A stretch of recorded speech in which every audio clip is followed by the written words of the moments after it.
Hola, continuamos con el cuarto capítulo del Resplandor de Stephen King.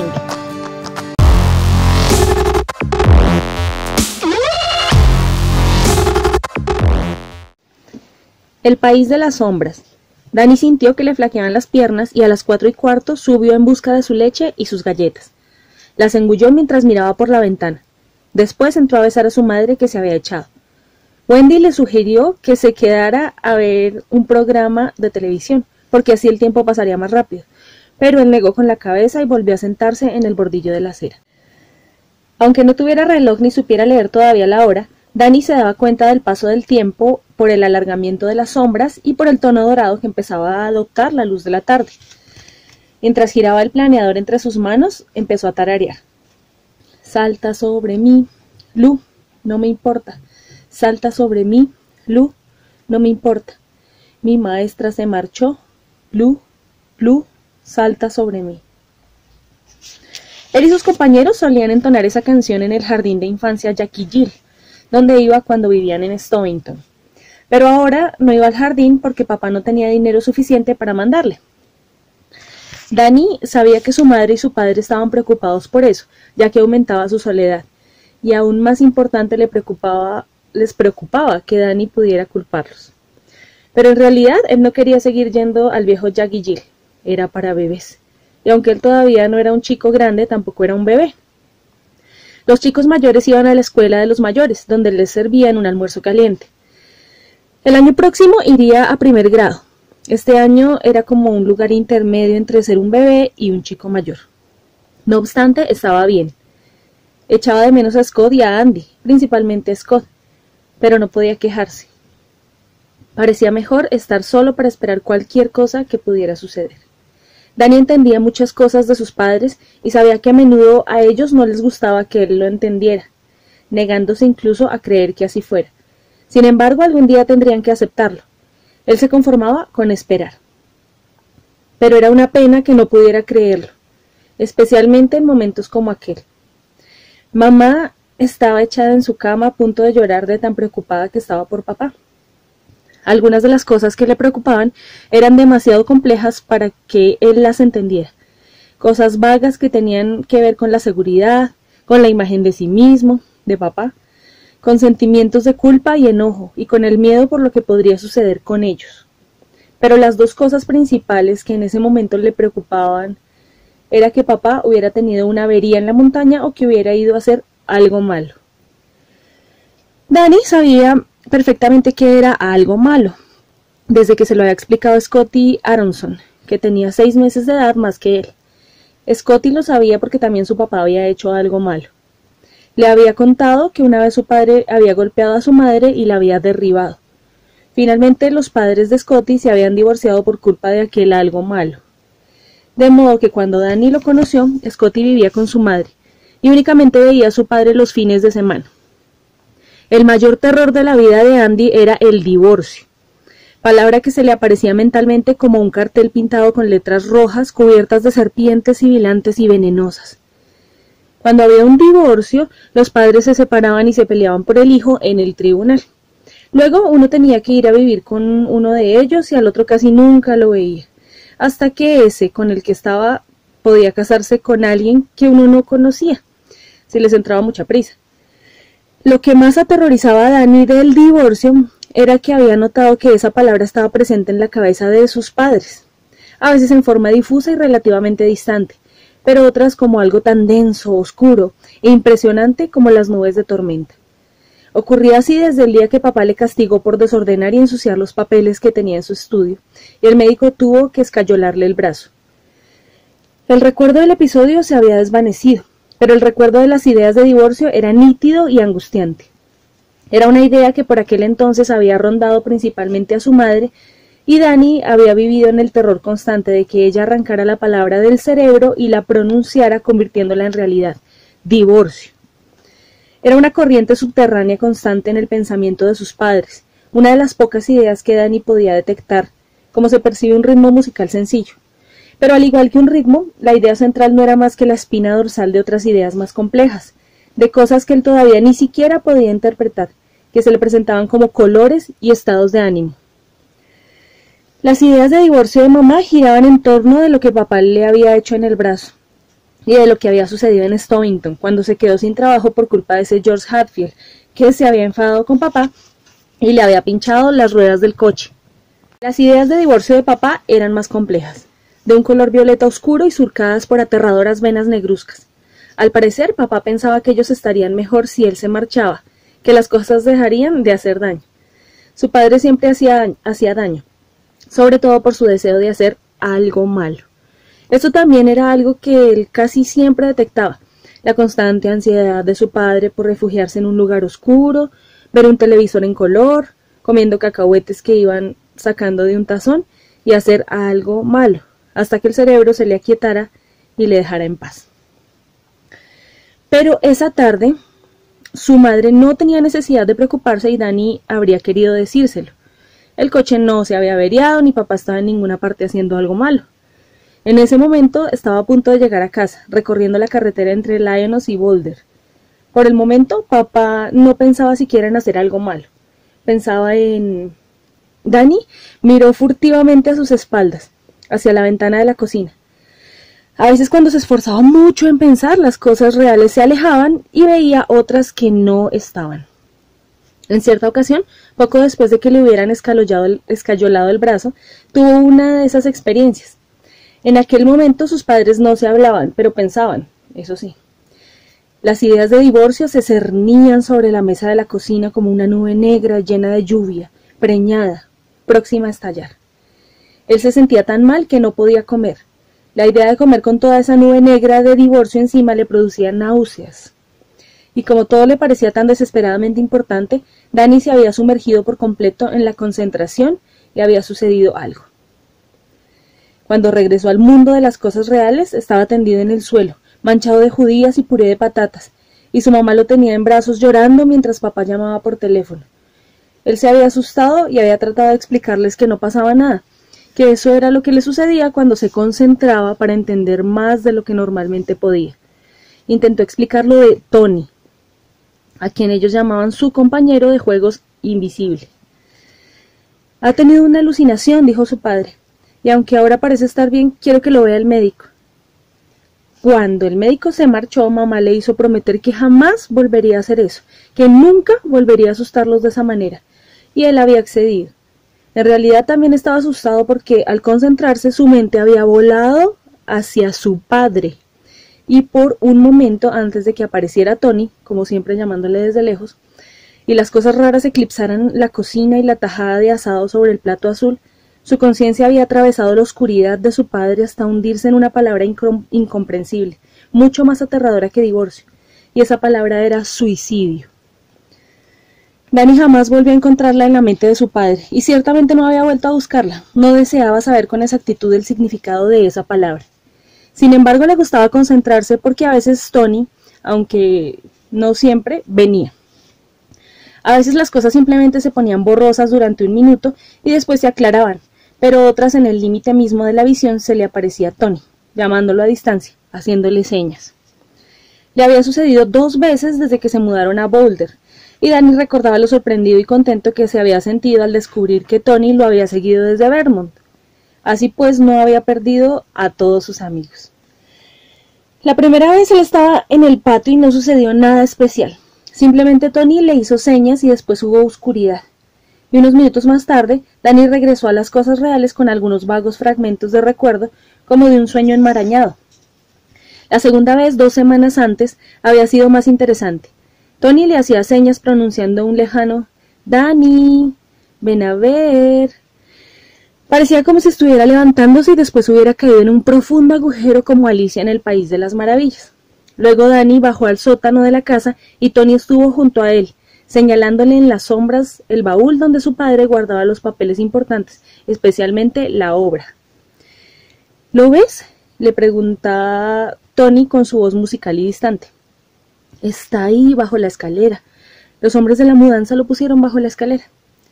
Danny dio un paso adelante para mirar de cerca esa maravilla y de pronto se encontró de nuevo cayendo, esta vez desde el columpio del patio donde había estado sentado durante todo ese tiempo. Luego se quedó sin aliento. 3 o 4 días más tarde, su padre se puso furioso, mientras le decía a mamá que había buscado por todo el maldito sótano y el baúl no estaba, y que iba a demandar a los de la maldita empresa de mudanzas que lo habían perdido entre Vermont y Colorado. ¿Cómo iba a poder terminar la obra si seguían sucediendo cosas como esta? No, no, papá, le había dicho Dani. Está debajo de la escalera. Los de la mudanza lo dejaron allí. Su padre lo miró de una manera extraña y después fue a comprobarlo. El baúl estaba allí, exactamente donde Tony había dicho. Papá se lo llevó aparte, lo sentó en las rodillas y le preguntó quién le había dejado bajar al sótano. ¿Había sido Tom, el del piso de arriba? El sótano era peligroso, por eso el casero lo mantenía cerrado con llave. Si alguien lo dejaba sin llave, papá quería saberlo. Aunque se alegraba de haber encontrado sus papeles y su obra, eso no valdría la pena. Dijo, si Dani caía por la escalera y se rompía la pierna. Él respondió con seriedad a su padre que no había bajado al sótano. Esa puerta siempre estaba cerrada con llave. Mamá dijo lo mismo. Dani nunca bajaba al vestíbulo del fondo porque era húmedo y oscuro y estaba lleno de arañas. Además, él no decía mentiras. ¿Y cómo lo sabías, hijo?, le preguntó. Me lo enseñó Tony. Sus padres se miraron por encima de su cabeza. Había sucedido otras veces, y como eso los asustaba, lo apartaban cuanto antes de la cabeza. Pero Dani sabía que estaban preocupados por Tony, especialmente su madre, y él evitaba pensar de la manera que podía hacer aparecer a Tony cuando ella podía verlo. Pero ahora que su madre estaba en la cama y no iría a la cocina, se concentró intensamente para tratar de entender en qué estaba pensando papá. Se le arrugó la frente, y las manos no demasiado limpias se cerraron en tensos puños sobre el pantalón vaquero. No cerró los ojos, no era necesario, sino que los entornó un poco, mientras imaginaba la voz de papá, la voz de Jack, la voz de John Daniel Torrance, queda y profunda, que a veces se estremecía de risa o se hacía más grave por el enojo, o simplemente seguía siendo serena porque su padre estaba pensando en... Dani suspiró en silencio, y su cuerpo se aflojó sobre la acera como si de pronto se hubiera quedado sin músculos. Estaba consciente, veía la calle, la chica y el muchacho que venían por la acera de enfrente cogidos de la mano porque estaban ¿enamorados? ¿Felices por estar juntos ese día? Se preguntó.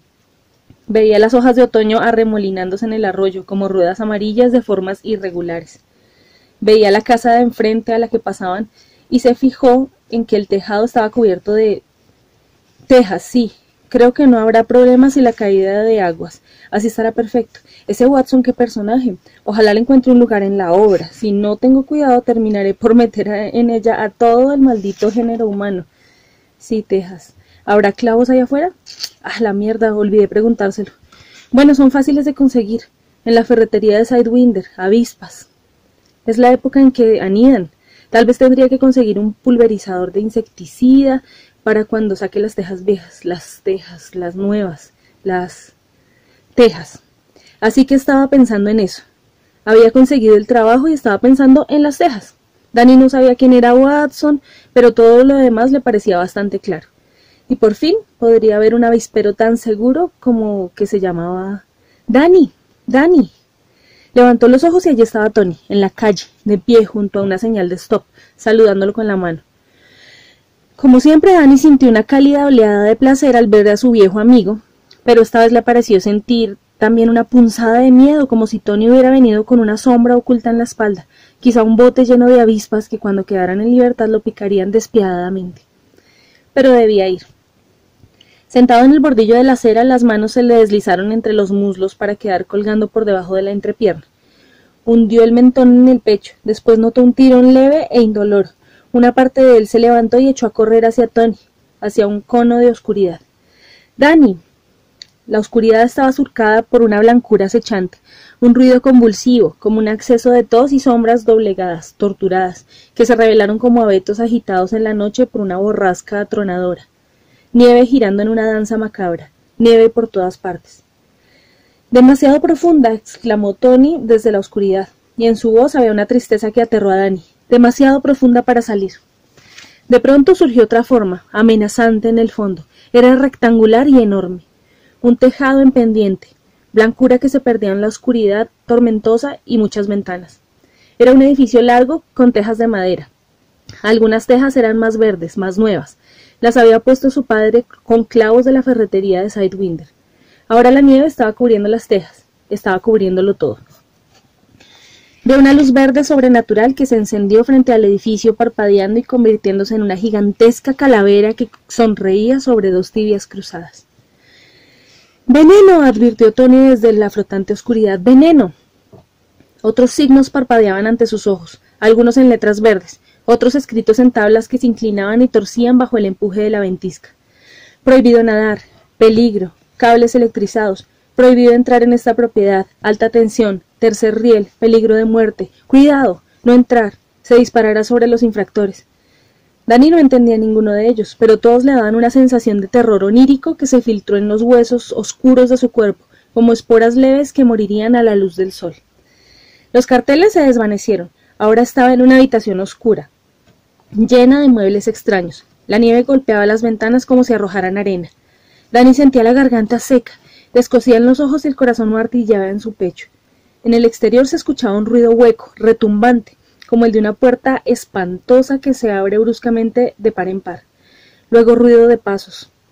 Al otro lado de la habitación había un espejo, y en lo más hondo de su burbuja de plata aparecía una palabra escrita en fuego verde, y esa palabra era Red Room. De repente la habitación se esfumó, y Dani apareció en otra. Le resultaba familiar. Había una silla en el suelo, una ventana rota por donde penetraban remolinos de nieve que se helaba sobre el borde de la alfombra. Las cortinas habían sido arrancadas a tirones y pendían de su barrote quebrado en ángulo. Un armario pequeño yacía en el suelo. Oyó más ruidos huecos y resonantes, constantes, rítmicos, horribles, como de cristales rompiéndose. Oyó que la destrucción se acercaba y una voz ronca, la voz de un loco, aún más terrible por ser su familiar. «¡Sal! A ver si sales, mierda! A tomar tu medicina». Percibió el crujido de la madera al partirse, luego un rugido de satisfacción y rabia. «Red Room». Ya viene recorriendo la habitación sin rumbo, arrancando cuadros de las paredes, un tocadiscos. ¿El tocadiscos de mamá? Está en el suelo. Sus discos, Greg, Handel, los Beatles, Al Garfunkel, Bach, Liszt, desparramados por todas partes, rotos, hechos pedazos. De pronto un rayo de luz surgiendo desde otra habitación. Desde el cuarto de baño una luz blanca y cruda, una palabra parpadeando, encendiéndose y apagándose en el espejo del botiquín como un ojo de color púrpura. «Red Room, Red Room, Red Room». «No», susurró. «No, Tony, por favor». E inerte, pendiendo por encima del labio blanco de la bañera, una mano, un lento hilo de sangre resbalando por uno de los dedos, goteando sobre los azulejos desde la uña cuidadosamente manicurada. «No, no, no, por favor, Tony, me das miedo, no sigas, Tony, no sigas». En la oscuridad los ruidos retumbantes se hacían más intensos, seguían creciendo por todas partes, inundándolo todo. Dani se encontraba en un pasillo oscuro, agazapado sobre una alfombra azul como un tumulto de formas negras retorcidas, entretejidas en la trama, escuchando los ruidos que se acercaban, y una forma dobló por el pasillo y empezó a acercarse tambaleante, oliendo a sangre y a destrucción. En la mano llevaba un mazo que hacía girar de un lado a otro, describiendo arcos implacables, asestándolo contra las paredes, destrozando el empapelado y haciendo volar nubes fantasmales de polvo de yeso. «Ven a tomar tu medicina, tómala como un hombre». La forma avanzaba hacia él, apestando con un hedor agridulce, gigantesca, cortando el aire con el mazo con un maligno susurro y después retumbando al estrellarlo contra la pared. Minúsculos ojos de fuego relucían en la oscuridad. El monstruo ya estaba sobre él. Lo había descubierto, allí, acurrucado con la espalda pegada contra la pared, y la trampilla del techo estaba cerrada con llave. «Tony, por favor, quiero volver, por favor, por favor». Y volvió. Estaba sentado en la acera de Arapahoe Street, con la camisa húmeda pegada a la espalda y el cuerpo bañado en sudor. En sus oídos resonaba todavía el tremendo zumbido de la muerte y olió su propia orina, que no había podido controlar por el terror. Seguía viendo esa mano que colgaba inerte sobre el borde de la bañera, mientras la sangre corría por un dedo y esa palabra inexplicable que era mucho más horrible que ninguna de las otras. «Red Room». Vio la luz del sol, las cosas reales, a no ser por Tony, ya muy lejos, un puntito apenas, de pie en la esquina, hablando con su voz débil, aguda, dulce. «Cuídate, Doc». Después, en un instante, Tony desapareció, y el destartalado coche rojo de papá apareció doblando la esquina. traqueteando por la calle, arrojando por el tubo de escape nubes de humo azul. Dani se puso de pie, saludando con la mano, saltando de un pie a otro, gritando «¡Papi! ¡Hola!». Su padre condujo el Volkswagen hacia la acera, paró el motor y abrió la portezuela. Dani corrió hacia él, pero se quedó perplejo con los ojos desorbitados. El corazón se le aceleró al ver junto a su padre en el otro asiento delantero un mazo de mango corto manchado de sangre y lleno de pelos. No era más que un bolso de la compra, se dijo. «Dani, ¿estás bien, Doc?» «Sí, muy bien». Se acercó a su padre y hundió la cara en el forro de piel de oveja de su chaqueta. Luego lo abrazó muy fuerte. Jack también lo hizo, un poco sorprendido. «Oye, será mejor que no te quedes sentado al sol, hijo, estás sudando». «Creo que me quedé un rato dormido». «Te quiero, papá, estaba esperándote». «Yo también te quiero, Dan. Mira, he traído algunas cosas. ¿Crees que eres bastante fuerte para subirlas?» «Claro». «Doc Torrance, el hombre más fuerte del mundo», anunció Jack mientras le removía el cabello, que se entretiene quedándose dormido en las esquinas. Después los dos se encaminaron hacia la puerta y mamá bajó al porche y a su encuentro, y Dani se quedó en el segundo escalón mirando cómo se besaban sus padres. Estaban contentos. El amor fluía de ellos de la misma manera que había fluido del muchacho y de la chica que paseaban por la calle cogidos de la mano. Dani también estaba contento. El bolso de la compra, que no era más que el bolso de la compra, crujía entre sus brazos. Todo estaba bien. Papá había vuelto. Mamá lo amaba. No había nada de malo y no todo lo que Tony le mostraba sucedía siempre. Sin embargo, el miedo se había instalado en su corazón profundo y terrible. Y no pudo olvidar esa palabra indescifrable que había visto en el espejo de su espíritu. Red Room. Muchas gracias por acompañarme hoy. En el siguiente video seguimos con el 5º capítulo del Resplandor de Stephen King.